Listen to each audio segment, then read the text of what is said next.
The 2025 stock market sell-off continues, now down over 14% from all-time highs on the S&P 500, and we still have very high levels of market volatility. Earlier this week on Monday, the market was down 3%, and I used that as an opportunity to buy a lot of stocks, which I look forward to discussing in my upcoming portfolio update video. But then if we look at the market today, it's up 2.5% and rising in after hours. And this week, we are entering into a period that will determine the future of the stock market over the coming months. And that is earnings season, which we'll be reporting over the next month and a half. So today, I'm going to give my top 5 dividend stocks to watch this week as they report earnings. All of these are dividend growth stocks, some that are lower yield and newer pairs, and then others that have decades of growth and higher yields. And if you want to use the same earnings calendar that I use, it's available on Earnings Hub. The link is in the description and pinned comment. It's the official earnings source of dividend data.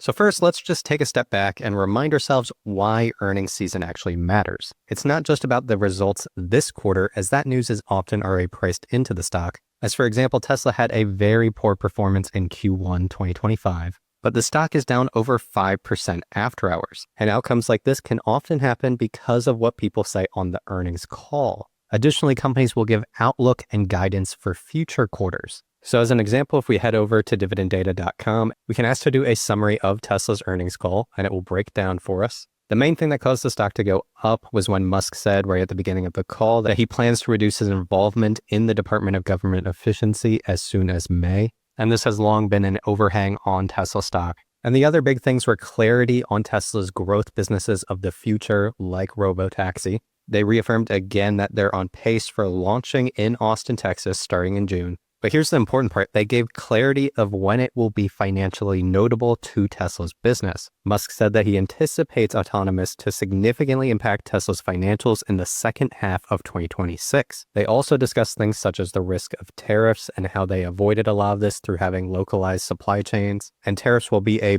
big point of conversation for every single company reporting earnings this earnings season. So that's just one example of how a stock can move up or down big time after earnings. Today, I'm going to share my top 5 dividend growth stocks that are reporting earnings this week. That includes new dividend payers like Alphabet, the parent company of Google, and companies that have been paying and growing their dividends for many decades like PepsiCo. My name is Zach, this is Dividend Data, and you should leave a like and subscribe to the channel if you enjoy the video. So the first company I'm going to be covering today is Alphabet, ticker symbol GOOGL. They were reporting this Thursday, April 24th. And analysts are projecting $89.2 billion in revenue and $2.02 in earnings per share. And as we take a look at Alphabet stock, this is one of the best companies in the world in terms of financials. As you can see, they've been growing earnings per share at a high rate, and they just hit all-time highs in quarterly EPS. And the stock has sold off nearly 26% from its all-time high. This is a company which generates a lot of free cash flow and has a great balance sheet. And they finally started paying a dividend as well, and I think they will be a dividend growth stock of the future. They trade at a reasonable valuation, just over 18 times earnings, and are projected to grow earnings per share in the double-digit range each of the coming years. So that means they're trading at just 13 times 2027 earnings and a little over 9 times 2029 earnings. So as I'm looking at Alphabet stock later this week, here's what I'm paying attention to. Is there a dividend increase? They are a new dividend payer and have already had 4 dividends, and we will soon see if they choose to start a pattern of annual dividend raises. Other things I'll be paying attention to, I will be looking at the growth rate of both Google search and YouTube advertising, as digital advertising is the core of Alphabet's business. I will also be looking for commentary from management on how AI is impacting search usage and pay-per-click trends. Other important things are AI capital expenditures. Will they continue to rise? We've already seen Amazon and Microsoft be slightly more cautious, although they are still spending tens of billions of dollars more than they used to. But Alphabet just last quarter said they're planning to spend over $70 billion. So that will be a very important thing to pay attention to. Other things I want to hear is what management says about the antitrust lawsuits. I want to hear how they think about them and how they weigh the risk. And then of course, I want to know about outlook for the rest of the year. But you already know what I think about Alphabet stock, and I just bought a ton earlier this week when it sold off. And if they sell off even more around earnings, then I'll likely be buying the dip. For stock number 2, we have PepsiCo, ticker symbol PEP. This is a dividend king that has been growing its dividend payment for decades. The current dividend yield is 3.78%. The 10-year compound annual growth rate of the dividend is 7.54%. And this is a very mature company with a high but sustainable payout ratio. They report earnings on Thursday morning, and analysts are projecting $1.51 in earnings per share. PepsiCo has sold off over 27%. PepsiCo has sold off nearly 27% from its all-time high, and it is currently trading at one of the highest dividend yields in the entire history of the company. Purely in terms of dividend yield, this may be one of the best entry points for PepsiCo stock. And by the way, if you want to see historical dividend yield for a company, head over to our AI analyst and just type in any symbol and say dividend yield, and you can select the yield and even look at the total return of a company over the long term. Because as we all know, reinvesting dividends is a big part of your return as an investor. So what am I going to be paying attention to with PepsiCo earnings? My big question is whether earnings are growing again. Growth has been slow at PepsiCo, and I've been speculating that dividend growth will continue slowing down at the company. And with these large CPG companies, a lot of the way they get growth is through acquisitions. So I always like to pay attention to that to see what's going on in the industry.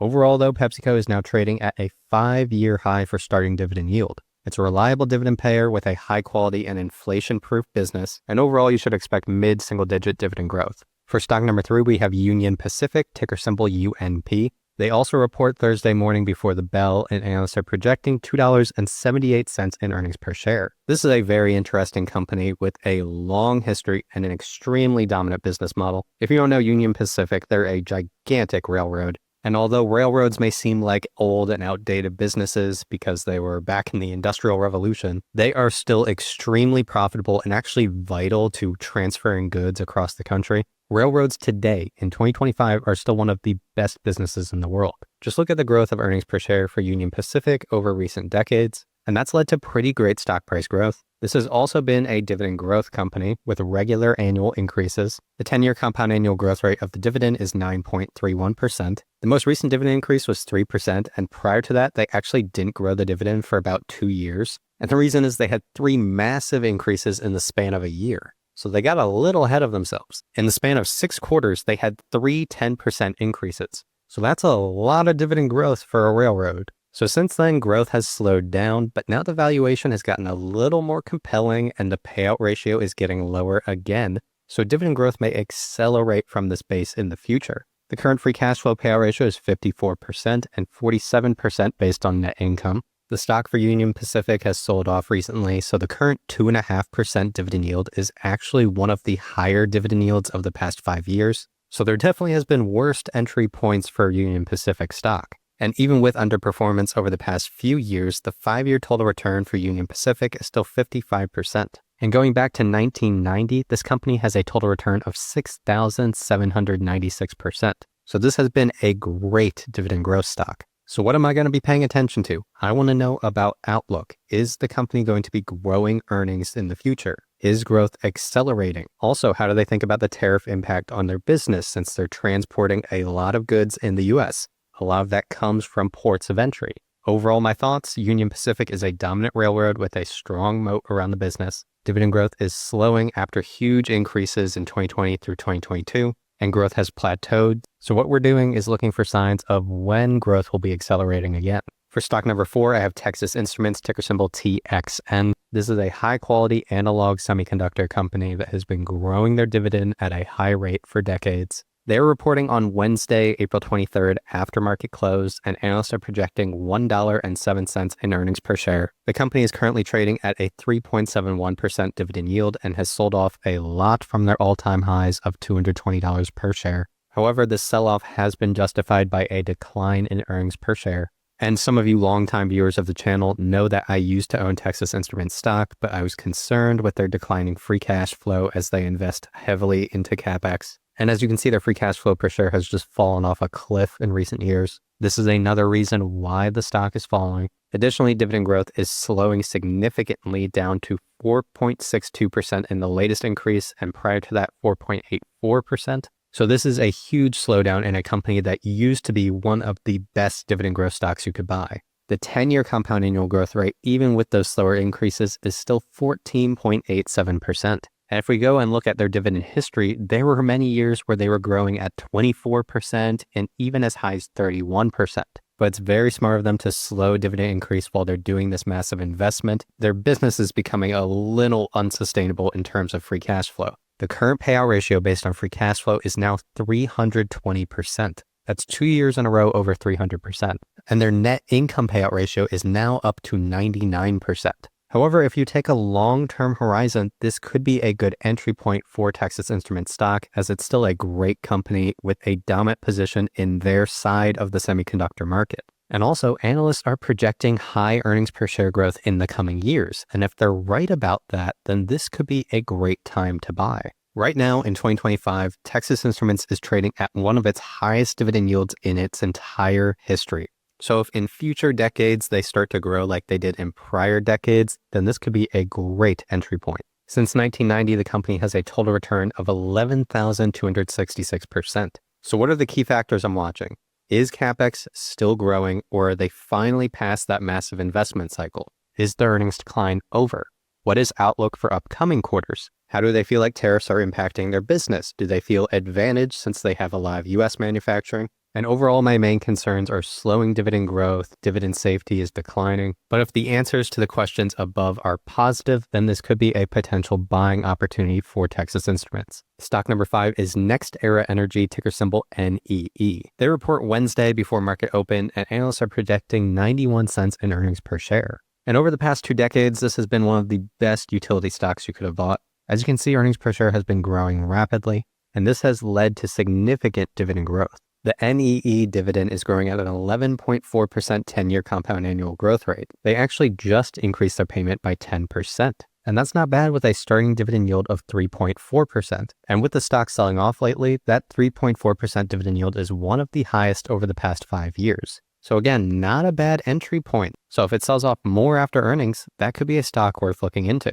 What I'm going to be watching with earnings is their outlook for upcoming quarters, and whether or not they have a plan to capitalize on the growing energy demands from things like AI, and if we're going to onshore a lot of industry in the US. Basically, all estimates have that we need to grow energy. Overall, NEE has high dividend growth, and it's a reliable utility growing their operating cash flow and non-GAAP earnings per share. But my main concern for a while has been their high capital expenditures and growing debt. If we look at NEE stock, they now have over $80 billion in net debt, and that's basically consistently on the rise. Now, a lot of utilities have high debt, but still, it would be better if you had a stronger balance sheet than that. So those are my top 5 dividend growth stocks reporting earnings this week. And if you were a member of the Dividend Data newsletter, you would have gotten an early look at this on Monday morning. So if you want to get my thoughts on market news and stock analysis, subscribe to the newsletter. It's completely free. Link in the description and pinned comment. Subscribe to the YouTube channel for future videos, and I'll see you in the next one.